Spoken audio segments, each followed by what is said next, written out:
আপনারা জানেন যে প্রথম আলো এবং ডেইলি স্টারকে নিয়ে বাংলাদেশের মানুষ যেভাবে ক্ষোভে ফুঁসে উঠেছে, সেটার বহিঃপ্রকাশ ঘটতে শুরু করেছে। গেল ১ দিন আগে প্রথম আলোর সামনে একটা কর্মসূচি ছিল। সেই কর্মসূচিটা মূলত পিনাকি ভট্টাচার্য দিয়েছিলেন এবং সেখানে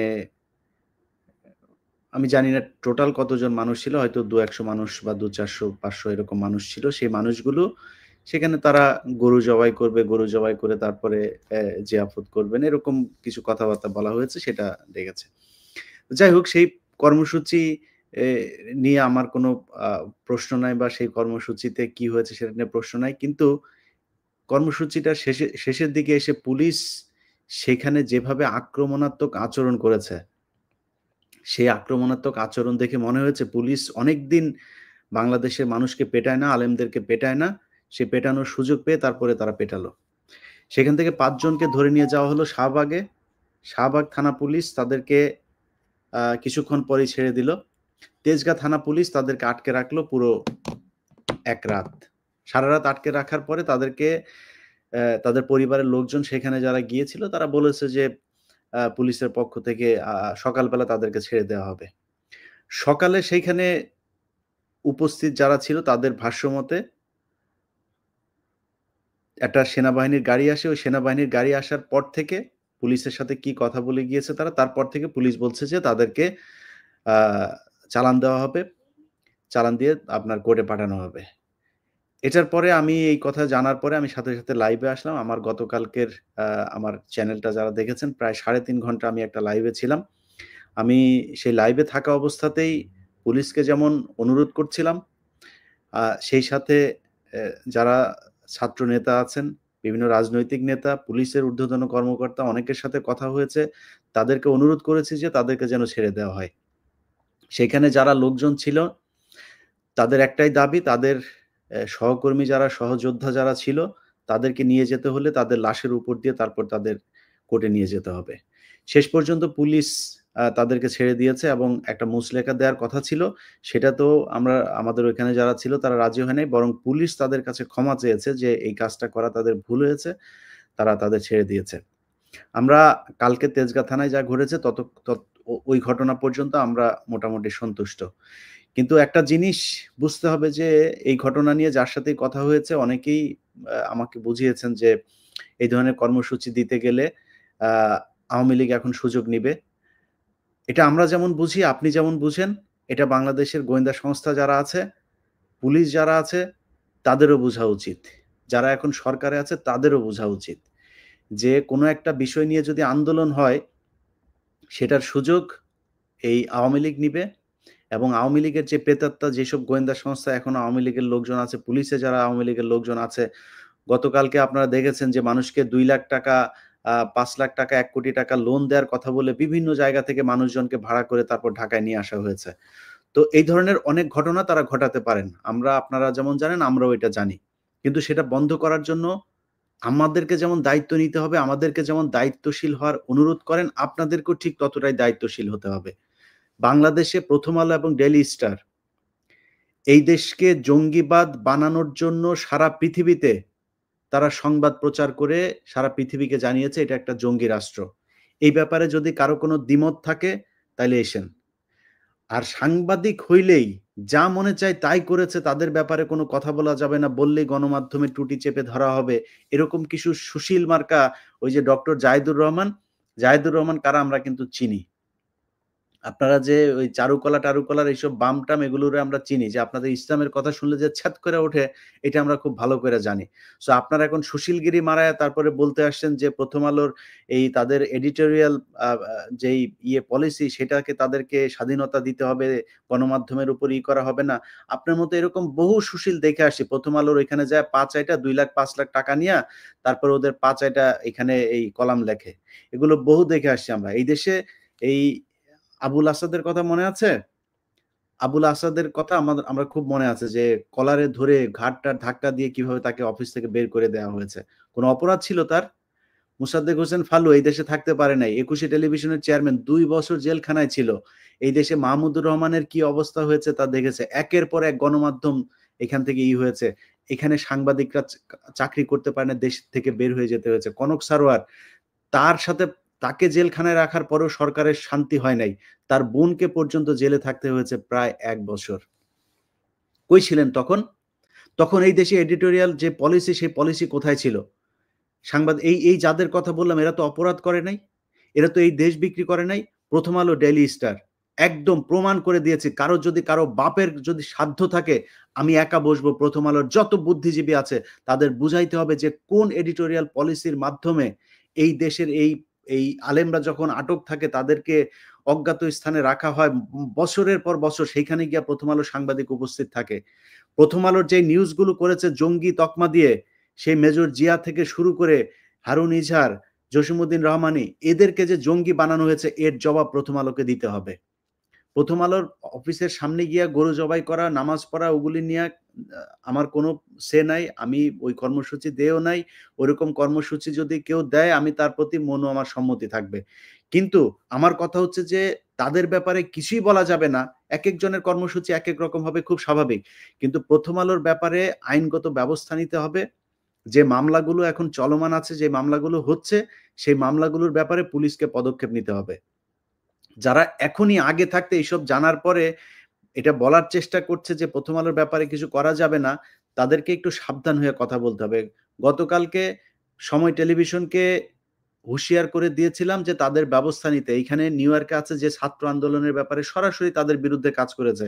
এই টাইম স্কয়ারে তাকে এখানকার যে ছাত্র আন্দোলনের পক্ষে যারা আন্দোলন করেছে তারা ধরে তাকে পিটিয়েছে। তারপরে কমল দে থেকে শুরু করে যারা আছে তাদের ব্যাপারে পদক্ষেপ নিতে। পদক্ষেপ নেওয়া হয় নাই।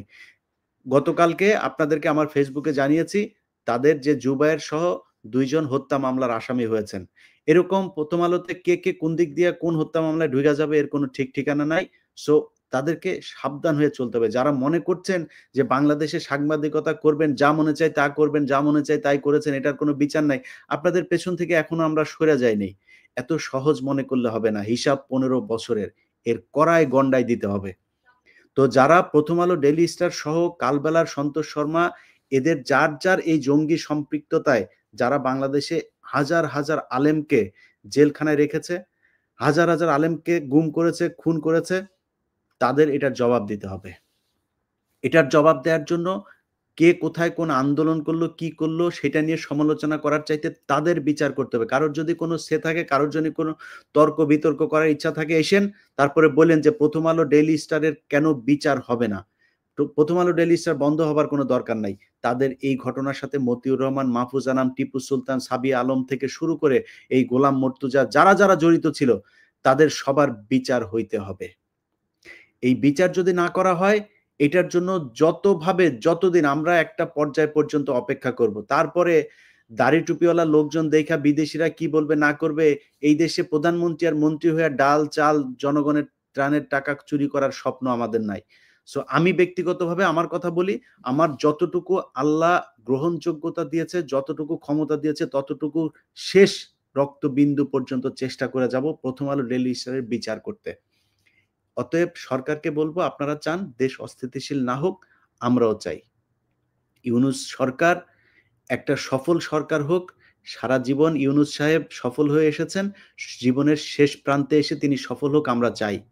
কিন্তু সেই সফল হতে গিয়ে যদি নাকি 'প্রথম আলো', 'ডেইলি স্টার' এর মতো ভারতীয় চটদেরকে এই দেশে কেউ আপনার কি বলে আবার ফের বাংলাদেশের মানুষের ঘাড়ে চাপিয়ে বসতে দিতে চায়, এটা বাংলাদেশের মানুষ মেনে নেবে না, আমরাও মেনে নেব না। সো এইটার ব্যাপারে আপনাদেরকে খুব সুনির্দিষ্ট একটা জায়গায় অবস্থান নিতে হবে। আপনারা তাদের বিচার করবেন কি করবেন না। 'প্রথম আলো', 'ডেইলি স্টার' এখনো আবারও বলছি, আপনাদের যদি মনে হয় আমি 'প্রথম আলো' নিয়ে যে প্রোগ্রামটা করেছি, সেই অনুসন্ধানটা দেখবেন। সেটা দেখার পরে সেখানে যারা বক্তব্য দিয়েছে, যে আলেমরা কথা বলেছে, আমার এই চ্যানেলে গত ৩ মাসে ভিডিওগুলো দেখবেন। যে আলেমরা কথা বলেছে এরা বাংলাদেশের শ্রেষ্ঠ আলেমদের মধ্যে কয়েকজন। এই আলেমরা যে বক্তব্য দিয়েছে তাদেরকে যেভাবে 'প্রথম আলো', 'ডেইলি স্টার', কালবেলা, তারপরে হচ্ছে গিয়ে অ্যা ৭১, সময়, এরা যেইভাবে একটা সিন্ডিকেট তৈরি করে তারপরে এই জঙ্গি বানিয়েছে, এটার বিচার হইতে হবে। এটার বিচার না হলে এটা আমার যুদ্ধ ভাই। আমি কে বাংলাদেশে এসে চুরি করলো, বাটপারি করলো? বিএনপির সময় বহুত চুরি হয়েছে। এতদিন যারা আওয়ামী লীগের লোকজন বলতেন বিএনপি আসলে বলব না, বিএনপি এখন ক্ষমতায় আসবে। বিএনপির লোকজন চুরি করেছে, এখনো বলছি, তখনও বলছি, সামনে বিএনপি চুরি করবে সেটা আগের থেকেই বলে দিচ্ছি। চুরি নিয়ে কোনো সমস্যা নাই। এই দেশে আপনারা যদি এখন দেওয়া হয় ক্ষমতায় বসানো হয়, আপনিও চুরি করবেন। ওইটা নিয়ে আমার কোনো সমস্যা নাই। বাংলাদেশের চুরির টাকা বাংলাদেশে থাকতে হবে। বাংলাদেশের উপরে, বাংলাদেশের স্বাধীনতা, সার্বভৌমত্বের উপরে আরেক দেশ ছড়ি ঘুরাবে, সেটা আমরা হইতে দিব না। আমাদের সমস্যা সেই জায়গায়। অতএব ভারতীয় আধিপত্য বিস্তার করার জন্য বাংলাদেশে সূক্ষ্মভাবে মানুষের মস্তিষ্ককে এই ওয়াশ করার জন্য যে 'প্রথম আলো ডেইলি স্টারের' যেই কারুকাজ, এটাকে বাংলাদেশে আর চলতে দেয়া যাবে না। আপনি গত কয়েকদিন ধরেও যদি দেখেন, 'প্রথম আলো' কি করেছে বগুড়াতে? মাদ্রাসার ছেলে। তাকে বলল যে সে নাকি তার মাকে খুন করে তারপরে ফ্রিজের ভেতরে ঢুকিয়ে রেখেছে। দেখেন নাই এটা? 'প্রথম আলো' সবার আগের নিউজ। 'প্রথম আলোর' নিউজ এখনো ২ দিন আগে তারা ওই যে ওর নাম কি? সুলতানা কামাল, তাকে দিয়ে নিউজ করেছে যে শেকড় থেকে কি বলে যে রিসেট বাটন চাপলে ওই যে ডক্টর মোহাম্মদ ইউনূস বলেছে না? রিসেট বাটন চাপলে নাকি এই প্রজন্ম মারা যাবে। তোদের রিসেট বাটন নিচে দিয়ে দেওয়া হবে সুলতানা কামাল তোমার। তোমাদের মতো চর, তোমাদের মতো ভারতীয় এজেন্ট আমরা বহু দেখে আসি। সুন্দর, সুন্দর মিষ্টি, মিষ্টি কথা বলে ৭১ এ যায় টক শো করতা, আলেমরা যায় জেলখানায় মরতো, বোমা মারতো, এগুলো বানায়, বানায় তারপরে তোমরা বলতা। মনে নেই আমাদের এগুলি? সো তোমাদের বুদ্ধিজীবী প্রতিটা ঘটনাকে কাউন্টার দেওয়া হবে। 'প্রথম আলো' বুদ্ধিজীবী নিয়ে এসে আলোচনা করবে। প্রতিটা জিনিসকে একদম ওয়াচ ডগ এর মতো এখানে আমরা বসে, বসে তারপর দেখব কোথায় কি করে। সো সরকারকে বলব আবারও যে আপনাদের কাছে অনুরোধ, আপনারা এই সরকার ভালো চলুক সেটা চান, আমরাও চাই। আপনারা ৩ বছর থাকবেন না ৫ বছর থাকবেন, আমরা বিএনপিও করি না ভাই, জামাতও করি না। আমরা চাই হাসিনা মুক্ত, ভারত মুক্ত দেশ। এরপরে কে ক্ষমতায় আসলো না আসলো, যায়ও না আসুন, আপনারা ১০ বছর না, আপনারা সারা জীবন থাকেন। কিন্তু দেশটা দেশের মতো চলতে হবে। এই দেশের মানুষের কথা বলার অধিকার থাকবে। এই দেশের মানুষ কোন দেশের কাঁটাতারে ঝুলে থাকবে না। এই দেশের মানুষ তাদের যেই পত্রিকা, টেলিভিশন যেগুলো তাদের ট্যাক্সের টাকায় চলে, সেইখানে তাদের কথা বলবে। আরেক দেশের হয়ে তারপরে কথা বলবে না। সো এইসব জায়গাগুলো পরিষ্কারভাবে আপনাদের নিশ্চিত করতে হবে যে, ইয়েস আমরা মানুষের এই অধিকারগুলো সংরক্ষণ করব। আমাদের কোনো সমস্যা নাই। আপনাদের যা প্রয়োজন, আপনাদের যদি প্রয়োজন হয় বিদেশ থেকে টাকা পয়সা দেওয়ার, আমরা দরকার হয় ফান্ড শুদ্ধ দিব আপনাদেরকে। কোনো সমস্যা নেই। কিন্তু এদের ব্যাপারে একদম সুনির্দিষ্ট অবস্থান আপনাদেরকে নিতে হবে। যদি না নেন, তাহলে অস্থিতিশীল যদি হয়, এটা করার জন্য প্রয়োজনে আরো কিছু করা হবে। তখন আমাদেরকে দোষ দিতে পারবেন না। আমরা তাকিয়ে আছি এখনো, আপনাদেরকে আরো সময় দিতে চাই, ব্যবস্থা নেন। আমি মনে করি যারা ছাত্র এই প্রতিনিধি আছে, নাহিদ, আসিফ, আরো ছাত্র প্রতিনিধি নেন, তাদেরকে সর্বোচ্চ ক্ষমতা দিতে হবে। নাহিদ এবং আসিফ এখন এই মুহূর্তে সরকারে আছে, মাহফুজা আছে, তাদেরকে সর্বোচ্চ মানে ক্ষমতা দিতে হবে, তারা যেন এগুলো বাস্তবায়ন করতে পারে। আমি মনে করি তাদেরকে ঠিকভাবে যদি কাজ করতে দেওয়া হয়, কারণ তারা এই বিপ্লবটাকে ধারণ করে। এই নাহিদের শরীরের সেই দাগ এখনো কিন্তু আমাদের মনে আছে। সো তার উপরে যে নির্যাতন চলেছে, সে কোনদিন বাংলাদেশের মানুষের সাথে বিট্রে করবে না। অতএব তাদেরকে সর্বোচ্চ ক্ষমতা দিতে হবে, তারা যেন এগুলো ব্যবস্থা নিতে পারে। যদি নাকি তাদেরকে চাপ দিয়ে এই সংস্থা, ওই সংস্থা, এই উপদেষ্টা, ওই উপদেষ্টা এগুলো করে যদি তাদেরকে এই 'প্রথম আলো ডেইলি স্টারের' ব্যাপারে যদি ব্যবস্থা নিতে বাধা দেওয়া হয়, তাইলে আমরা তখন কিন্তু মানুষজন রাস্তায় নামবে এবং এই ধরনের বিশৃঙ্খলা তৈরি হইতে থাকবে। সো বিশৃঙ্খলা তৈরি হলে সেটার সুবিধা আওয়ামী লীগ নিবে, বিভিন্ন গোয়েন্দা সংস্থা নিবে, ভারতীয় গোয়েন্দা সংস্থা নিবে, হিন্দুরা নিবে, ইসকন নিবে। আমাদের যায়ও না আসেও না। আমরা চাই আপনারা ভালো থাকেন। আপনারা যদি না চান যে দেশ ভালো না থাকুক, তাহলে আমাদের তো আপনাদেরকে ভালো রাখার কোনো প্রশ্নই আসে না। সো আপনারা আমাদেরকে ভালো রাখবেন, আমরা আপনাদেরকে ভালো রাখবো, আমরা সবাই মিলে দেশকে ভালো রাখবো। সো এই জায়গায় আমরা সবাই এক। আপাতত আজকের মতো এতটুকুই বললাম। আমার বক্তব্যটা আমি পরিষ্কার করলাম।